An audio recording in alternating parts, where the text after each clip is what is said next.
pred mnogimi leti. Tako daleč nazaj, da je nad vse skupaj že zdavnaj legla koprina pozabe. Svet je bil takrat še mlad in naša lepa dežela polna sončnih, zelenih trat ter slastnih, prostranih pašnikov.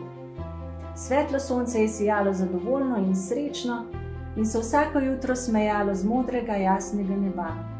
Vsake toliko časa je zemljico opral pomladni dež, sicer pa so se sončni žarki lovili z deževnimi oblački in poskakovali po barvah mavrice. Tudi ljudje so bili tiste čase drugačni. Bili so bolj pozorni in prijazni drug do drugega. Radi so vstajali vsak nov dan in se veselili svojih opravkov. Takrat so še vile, škrati in ostala bitja narave živela v sožitju z ljudmi. Pomagala so jim pri vseh njihovih opravilih, enostavnih ali tistih bolj zapletenih. Učila so jih, kako se pridela sočna, zdrava hrana in kako rastline in živali pomagajo ljudem, da se le-ti oblečejo in obujejo. Pokazala so jim, kako lahko pripravijo krepilne pripravke za obolele otroke, da bodo spet živahni in veseli. V zameno za to pa so jih ljudje imeli radi, spoštovali so jih in občudovali. Ja, vse je bilo takrat drugače. Tam, kjer je danes najlepši del naše prelepe dežele in kjer stoji po vsem svetu znano jezero, je bila takrat širna dolina. Zelena trava se je razprostirala vse naokrog in mogočni vršaci z mehkimi belimi čepicami so kraljevali nad njo. In tam, sredi te zelene prostranosti, se je dvigal hribček, vedno obsijan s sončnimi žarki. Tu je bila trava še posebej slastna in rože še posebej opojne.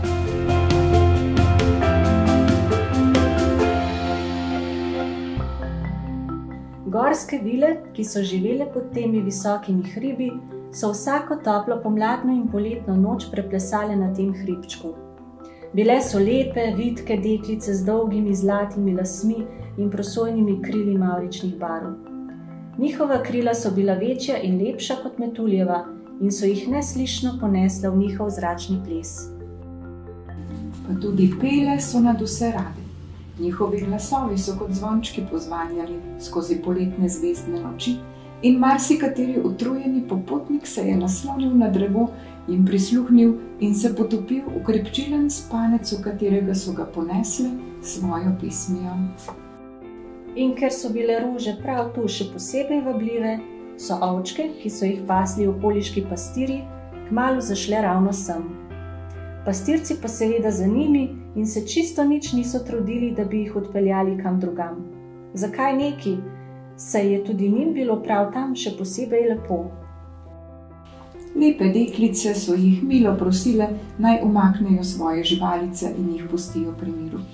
To je naše majhno kraljestvo, so trdile.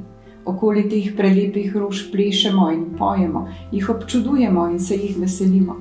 Kaj bomo počele, ko jih vaše ovce vse pomendrajo in poteptajo? Naredite vsaj ograjo okoli hribčka. Tako so milo prosile lepe deklice, a pastirci jih niso ubogali. Tudi sami so občudovali prelepe vile in uživali v njihovih pesmih in rajanju in še na misel jim ni padlo, da bi odšli kam drugam. Ovčke pa so se veselo pasle po travi in teptale in mendrale rože iz dneva v dan, iz tedna v teden, iz meseca v mesec. Toliko časa, da je trava nehala rasti in rože niso več cvetele. Še zemlja se je umaknila in prikazali so se robovi ostrih skal, da so nežne vile le še s težavo plesale po njih.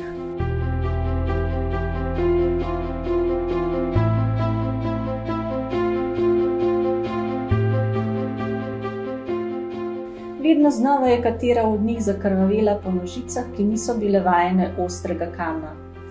Vendar se vile niso vdale. Še naprej so rajale in prepevale, kot da so same na svetu in kot da lepote njihovega sveta niso izginile, ampak jih še naprej obdaja prelepa, mehka, zelena pokrajina. Potem pa, oj žalost, eni od njih je pri plesu zdrsnilo. Padla je in si zlomila nogo. Pa ravno nogo, kako bom sedaj plesala? Nikoli več ne bom mogla rajati. Vse vile so se, polne sočutja z nesrečno deklico, odločile, da je čas za posvet. Še zadnjič so zarajale, potem pa spustile svoja mavrična angelska krila in posedle otrok. Takole so se odločili. Dovolj smo jih prosile in rotile, nihče nas ni hotel slišati. Pokličimo naše sestre, vodne in zračne vile, kaj one porečejo.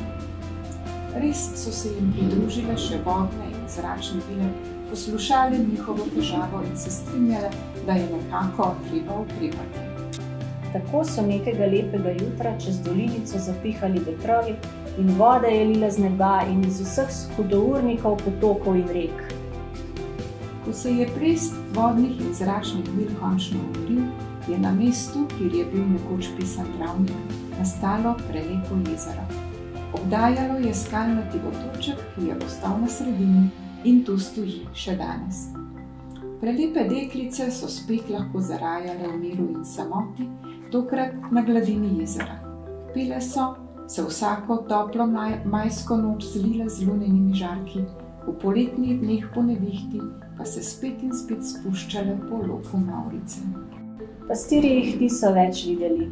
Le osamljeni popotnik, ki v svoji tihoti zaide na obalo jezera kakšno zvezdno noč, jih lahko prepozna skozi meglice in sliši njihovo zvonko prepevanje. La, la, la, la, la.